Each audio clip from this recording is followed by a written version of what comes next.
Why did you make such a big cut? We're now seeing a much sharper adjustment of global monetary policy.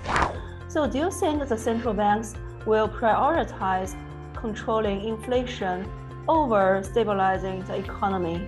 So I think there's been a very big change in the mindset of central bankers in the last 3 or 4 months. The risk of global downturn in 2023. So what will happen in the economy? 2023 stagflation is a maybe not the base case, but it's still a pretty realistic scenario with quite a high probability of happening. 今天我们请到会议评级首席经济师 Brian Coulton 来解读一下全球经济。Mr. Coulton, thanks for joining me. Thanks for inviting me. Good to be here. You have cut the world GDP growth forecast for this year from 4.2% to 3.5%, according to Fitch Global Economic Outlook report, 0.7 percentage points. Why did you make such a big cut? Yeah, there are two key drivers really behind these cuts in our global GDP forecasts. The first is that the Russia's Ukraine and the responding sanctions on Russia from the West have pushed up global energy prices quite dramatically. And that is adding to inflation pressures, which are adding to companies' costs and are reducing real income growth for consumers in the world economy. And that's going to lead to lower consumption, particularly in Europe, but also some disruptions to production in Europe as well. And the second factor is that we're now seeing a much sharper adjustment of global monetary policy than we expected in our previous forecast back in December, with the Fed raising interest rates a lot more rapidly than we were anticipating back then. So it's that combination of tighter monetary policy and higher energy prices and higher inflation dragging on the economy that lies behind these downgrades to our growth forecasts. You still expect there will be 6 more rate hikes of Fed this year. And you also raised the interest rate forecast of Korea, Canada, and also some other central banks. So do you think the central banks will prioritize controlling inflation over stabilizing the economy? I think there's been a very big change in the mindset of central bankers in the last 3 or 4 months.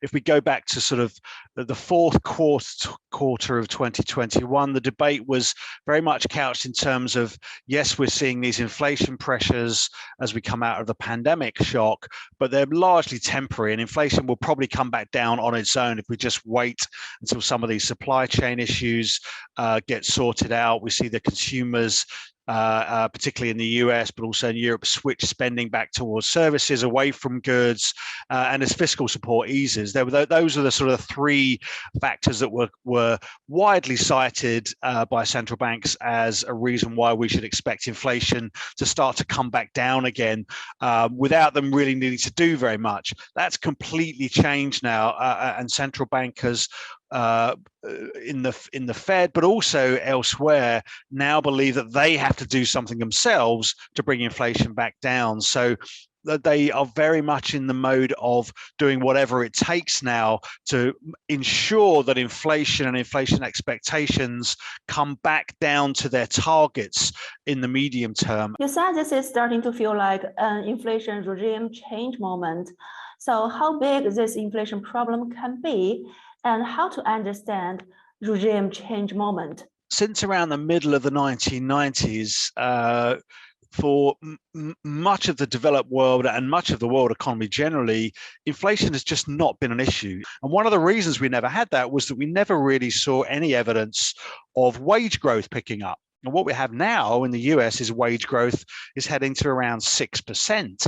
That's definitely not consistent with the 2% Fed inflation target. So that change in wage growth, particularly in the US, but also in the UK, is a real shift in the sort of domestic drivers of inflation. It's the first time in 2 or 3 decades that we've seen wage growth really starting to be a problem. Now, of course, on top of that, we've got the pandemic-related problems in global goods supply, which are not getting any easier at this point. And we've now got a food and energy shock when we think about sort of some of the factors that have kept inflation low over the last 2 decades, including globalization, increasing offshoring of production. The world looks like it's becoming more fragmented now. We're going to be seeing more sort of reshoring. We're going to be seeing less reliance on global supply chains. All of those things, I think, lead us to expect this inflation problem is really, it's like nothing the central banks have seen for at least 20 years, and they will have to push interest rates back up to positive territory in real terms over the medium term. So the days of permanently negative real interest rates with nominal interest rates below inflation targets, I think those days are numbered now. You only see 2.5% GDP growth for emerging markets, excluding China this year. And we already have an economic crisis in Sri Lanka with severe fuel and food shortages. So how do you evaluate the pressure of emerging markets? Yeah, I mean, as you say, that 2.5%, that's a pretty weak number for emerging market growth. In the sort of maybe sort of slightly lower income economies, which are sort of now often sort of put in what we call a sort of frontier economies, there we've seen quite an increase in dollar-denominated debt in the last 5-10 years as global interest rates have been very low, and that's resulting in increasing sort of pressures on the sort of on the financial side as global short-term and long-term interest rates rise. The dollar looks quite strong, and I think that's probably in combination with slower growth in the US and slower growth in Europe. I think that factor outweighs the benefits to emerging markets from higher commodity prices. You mentioned Sri Lanka, Pakistan, countries with external financing, large external financing needs. Turkey would also be in that basket. So where that external financing pressure is going to be a factor. Is there any possibility of continuing to cut the global economic growth forecast? I think there's a very high chance that we may have to lower our global growth forecasts again. Since we published these latest global economic outlook in March, we've seen the Fed becoming even more hawkish in terms of their commentary about the outlook for interest rates. It's quite possible we may see a 50 basis point rate hike from the Fed at one of the forthcoming meetings. And it looks like the disruptions to global energy supplies, the risk of some sort of energy rationing in Europe is rising as the conflict continues. In the near term, there's quite a lot of momentum. So what we're seeing is that the sort of reopening premium as economies come out of the pandemic, and all of those service sector activities, including travel and international tourism, sort of leisure and entertainment sectors, we're still seeing some benefits as those sectors fully reopen after the pandemic shock. As the vaccine rollout has now reached sort of a very advanced stage in Europe and the US and the UK, that's allowing the service sector to reopen. And what's happening as that process is continuing. Is that the demand for labor is staying very strong. Service sector indicators are looking pretty buoyant. If we look at the US economy in particular, in the near term, there's quite a lot of momentum. So we're still going to get quite a good growth rate. Global growth at 3.5% this year is still above the long run trend. So in the next sort of 6 to 12 months, things look quite good. But I think what we're focusing on more now, in some ways, is 2023 next year. I think that's when we will see this adjustment in global monetary policy start to bite and start to have an impact on demand. So the risk of a sort of global downturn in 2023 is really rising quite sharply. The risk of global downturn in 2023. So what will happen in the economy?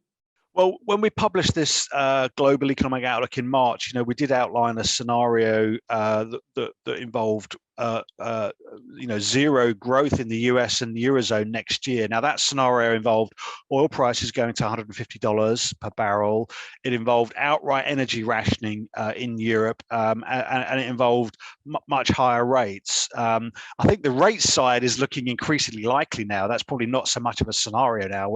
That we've already got the US 10-year yield is now close to 3%. So that's in some ways, that's a much more important variable for US growth and global growth than the Fed funds rate. So we might see, inflation doesn't come down as much as everybody thinks, and growth disappoints. I think for 2023, stagflation is a maybe not the base case, but it's still a pretty realistic scenario with quite a high probability of happening. So yes, risks very much on the downside, I think.